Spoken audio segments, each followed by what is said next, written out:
here on the launch pad. From what I hear from other Dragon flyers, the view is spectacular of the launch pad area when they're lifting off. So those windows really, really come in handy.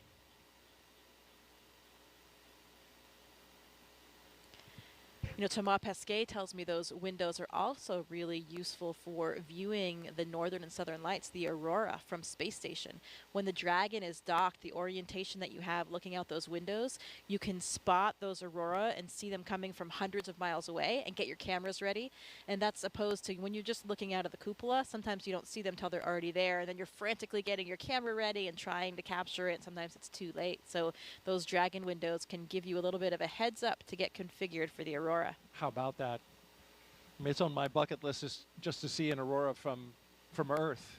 I just imagine what it'd be like in space. Well, you know, Daryl, people make fun of me for saying this, but it's still true. I've only seen them from space. How about that? You know, maybe that sounds a little bit annoying. I would love to see them from Earth as well, but it's nice to still say for now, I've only seen them from space. I was in northern Sweden last year hoping to get a view, but we didn't. Yeah, it's got to be just right in order for that to happen. You got to have some, as I understand it, some solar particles coming your way, right? Yeah, you have to have the right things happening out there in the solar system, but also have to have good weather here on Earth so that your view isn't obscured by clouds or. And here come our mission specialists. On the left, Konstantin Borisov, and on the right, Satoshi Furukawa. They're even dancing their way down the hallway. Oh, they're loving it.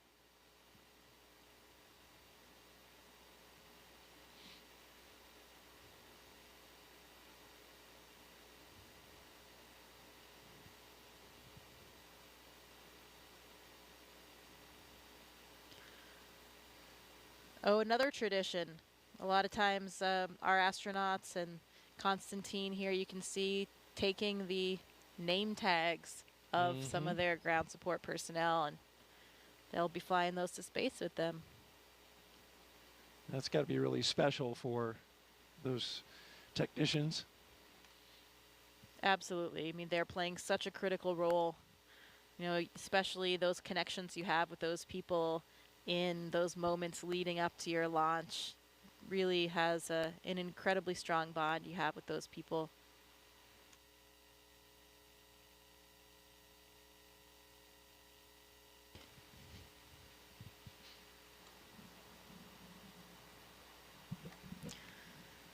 Any good astronaut or cosmonaut always has a Sharpie with them. I don't think there's a Sharpie pocket on this suit, but the technicians are handing them Sharpies to get this job done. Yes, in fact, it's on the to-do list. Make sure that the Sharpie is in the white room. And you saw briefly Satoshi holding his arm up, and those zippers. They have zippers on each arm, zippers on the leg. Those got to be zipped up, nice and secure, so that that pressure suit functions exactly as needed. Yeah, there's actually 2 layers of zippers. That was probably just the external one, so there's a redundancy there. The main pressure is held by the lower set, the more internal set of zippers.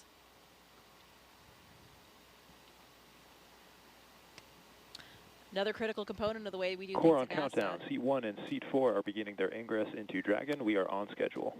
You know, safety always comes first. We always have a lot of built-in redundancy to each system, including the spacesuits, to make sure that we can keep everyone on board safe.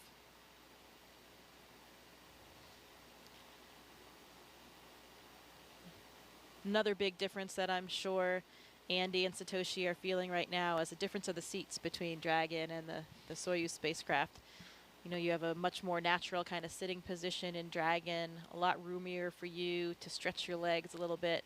You know, their heels will actually be kind of clipped in, not clipped, but there's a little runner there that you slide your heel in. It's a little notch in the boot. You slide that onto the boot plate to help secure your feet for the launch and landing process. But while they're sitting there on the launch pad, they can take a foot out if they want, stretch a little bit, and move around.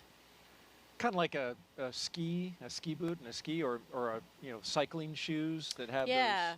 Yeah, yeah, kind of like that cycling shoe, but a little bit of a different mechanism. It's just kind of a front to back slide. You can see Andy looking up at the displays there. Looks like he's configuring something or checking something on the monitors. And Satoshi and Konstantin getting strapped in. They have their little satchels, that's what they call them, on their knee there. They have a tablet, so they have procedures on the tablet. If they have a few small items that they might need during the ascent, they can have them in that little satchel as well.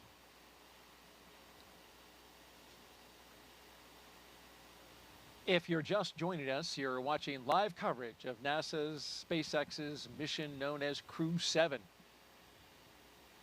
Good morning to you. It's 12:48 Eastern Time here in Florida.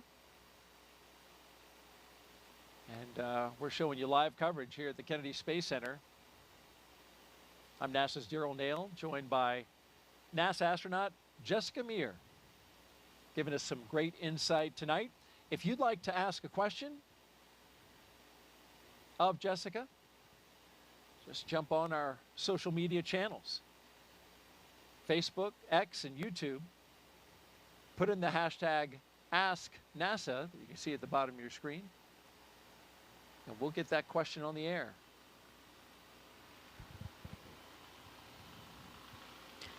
Here's some helicopters in the distance, maybe clearing the range, checking up on things, making sure that everything is good in the surrounding area.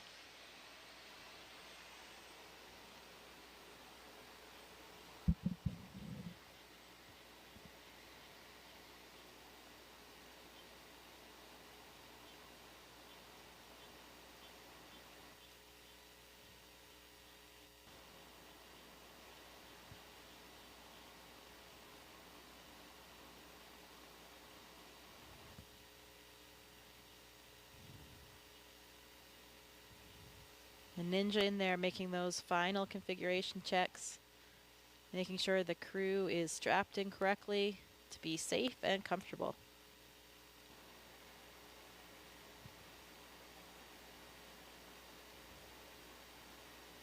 Another one of the key components on making their way into the Dragon is being aware of FOD, right? Foreign object debris. That's a big deal in space flight. They wear special pads on the bottom of their boots that come off once they go in.